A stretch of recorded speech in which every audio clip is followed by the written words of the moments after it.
तो आपका पहला सवाल है कि हमको क्या दिख रहा है। ठीक है, तो कोई भी हम बोले ना कि आपको लॉ करने का जरूरत नहीं है इसको समझने के लिए। हम बस कहानी पे सवाल कर रहे हैं। आप किसको पकड़े हैं वो सही हो सकता है, गलत हो सकता है, वो हम नहीं जानते। और हम मानते हैं कि भीम राम है, ये लोग दोषी हो सकते हैं, मतलब ये लोग अभियुक्त है, ये लोग निश्चित रूप से शक का दायरा हमारा भी है कि ये लोग सब हैं। लेकिन कोर्ट में इसको साबित करने के लिए और फांसी का सजा दिलाने के लिए आप कच्ची कहानी के आधार पे फांसी नहीं दिलवा सकते। कोई भी संदेह अगर आखिरी तक संदेह रहेगा तो उसी संदेह के आधार पे आप बरी भी हो जाएंगे। नहीं, इसमें है कि कहानी क्या है। अब अगर कहानी पर शक है से कहानी बताएं, हम इतने मतलब इमेच्योर वाला काम तो नहीं कर सकते, क्योंकि हम बस उनके कहानी पे सवाल कर सकते हैं। क्योंकि हम कोई अपने आप को इतना महान नहीं बता सकते कि हम ये कहानी जानते हैं। और इसका कोई अर्थ नहीं होता अगर कोई भी आगे बोल दे कि हम ये कहानी जानते हैं, तो ये मतलब की बात होगी। हम ये स्पष्ट कर देना चाहते हैं कि उनकी कहानी कहीं से मिल नहीं रही है। व्यास जी, आप देखिए कि कारण बलि का है, बेटा बीमार। कारण ही खत्म हो गया आपका। कारण बलि का है, बेटा बीमार था इसलिए बलि चढ़ा, तो कारण ही खत्म हो गया। फिर आपका बलि भी शुभ मुहूर्त का जो था वो भी अष्टमी का था, तो अष्टमी को भी बलि नहीं हुआ। तो इस कहानी को आप साबित नहीं कर पाएगा कोर्ट में, तो फांसी कैसे होगा, मेरा ये कहना है। हम मानते हैं कि सब लोग आरोपी है। मैडम बली वाला लेके एक एंगल है जो चलता है पड़ता। भावे जी क्या था वो वाला, जैसे हम अष्टमी का बात करें, अष्टमी। ठीक है, जो भी बातें हैं, आपको क्या लगता है ये क्या हुआ? बलि हुई, तांत्रिक सिद्धियां हुई या बलात्कार हुए? देखिए, आपको क्या लगता है कि क्या हुआ होगा? आप किस एंगल से देखते हैं? मैं स्पष्ट कर देना चाहती हूँ कि मुझे जो भी लगे, लेकिन ये कहानी सच नहीं है। मुझे जो भी लगे, और उससे फर्क भी नहीं पड़ता कि अम्बा प्रसाद को क्या लग रहा है, क्योंकि इसके साथ आपको एविडेंस भी देना होगा कोर्ट में। अगर अम्बा प्रसाद को लगता है कुछ और एविडेंस ही नहीं दे पाएगी अम्बा प्रसाद, तो वो तो बरी हो जाएंगे। मेरा ये मांग है कि उन लोगों को फांसी का सजा होना चाहिए कि नहीं होना चाहिए।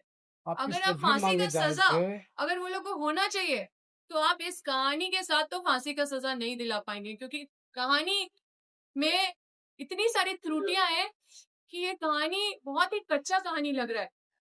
और ये कहानी अगर आप लोग को लग रहा है कहीं से कि इस कहानी को प्रमाण कर सके, देखिए हम भी यही है, हमको भी राजनीति करना है, वो भी यही है।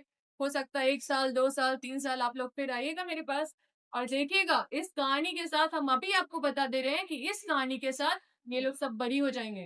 और हम चाहते हैं कि सजा हो, फांसी का सजा हो। हमारे ये मांग है कि अगर वो आरोपी है, आपकी सरकार है, आप ही की पुलिस है, इसलिए आपकी जो पुलिस जो जांच की है उसको आप एक कहानी कह रही है, स्वीकार कर रहे हैं कि आप देखिए, आप लोग को तो अप्रिशिएट करना चाहिए कि कोई एक आदमी आंख में आंख डाल के पूरे झारखंड में अगर ये हिम्मत कर रहे हैं कि पुलिस से डायरेक्ट डीजीपी से सवाल करने के लिए, क्योंकि उनके मतलब पूरे अध्यक्षता में चीजें हुई है और ये बहुत ही पेनफुल है, क्योंकि जो घटना हुआ है वो सबको झंझोर के रख दिया। हम लोग जानना चाहते हैं कि आखिर ऐसा क्या हुआ है। कहानी हम लोग भी पढ़ रहे थे पूरी उत्सुकता के साथ कि आखिर ये क्या हो रहा है, लेकिन ये कहानी जैसे जैसे पढ़ते रहे वैसे चीजें सवाल बन के रह गई है। और ये सवाल का जवाब हर किसी को चाहिए। हम ये नहीं बोल रहे हैं कि जिसको पकड़े हैं वो लोग आरोपी नहीं है। अगर वो लोग आरोपी है तो उसको सजा दिलाना है, लेकिन इस कहानी के साथ तो सजा मिलेगा। बेटी तरह से आप जैसे मासूम बेटी के न्याय के लिए आप आवाज उठा रहे हैं, आपका जो विधायक थी इस तरह के मासूम बेटी के जो जांच प्रक्रिया का सवाल उठा रहे हो, आप पे सवाल उठा रहे ठीक नहीं रहे। यही देख रहे हैं कि विपक्ष का भूमिका में हम हैं और ये लोग सब में साथ साथ दिख रहे हैं। ये लोग दिख रहे हैं कि डीजीपी के साथ हाथ पे हाथ मिला के एक तरफ, और हम दिख रहे हैं विपक्ष एक दूसरी तरफ। कहानी को आपने चलना कहानी करा है, ये कैसा कहानी आखिर क्यों करे, कारण क्या हो? देखिए, आप लोग मीडिया है, आप लोग चौथा स्तंभ है। हमको नहीं लगता कि हम कोई मैथ्स की टीचर के जैसा आपको कोई फॉर्मूला बताना पड़ेगा, समझाना पड़ेगा कि ये कहानी क्यों गलत है। हमको लगता है कि एक छोटा बच्चा भी ये पढ़ेगा तो बोलेगा कि अरे ऐसा कैसे हो गया, ये कहानी का तो सिर पैर ही नहीं है। अरे बच्चा जब बीमार नहीं है, और बच्चा का बाप बोल रहा है कि बच्चा मेरा बीमार नहीं है, और बच्चा खुद बोल रहा है, और दिमागी हालत से भी वो ठीक है। उसका एग्जाम का रिजल्ट भी आप लोगों ने मीडिया में खूब चलाया है। तो जो कारण है बेटी का बलि देने का, तो और क्या कारण हो सकता है? दूसरा कारण आप ढूंढिए, क्योंकि आपको साबित करना है कोर्ट में। ये चीजें बताना चाहती है देखिए, पहले तो बीजेपी के कार्यकर्ता इसी को छुपाया, लेकिन आप लोग को उजागर कर दिए। अब इसके पीछे तो जरूर कुछ बात होगा, तभी तो छुपा रही होगी, ये तो छोटी बात नहीं है।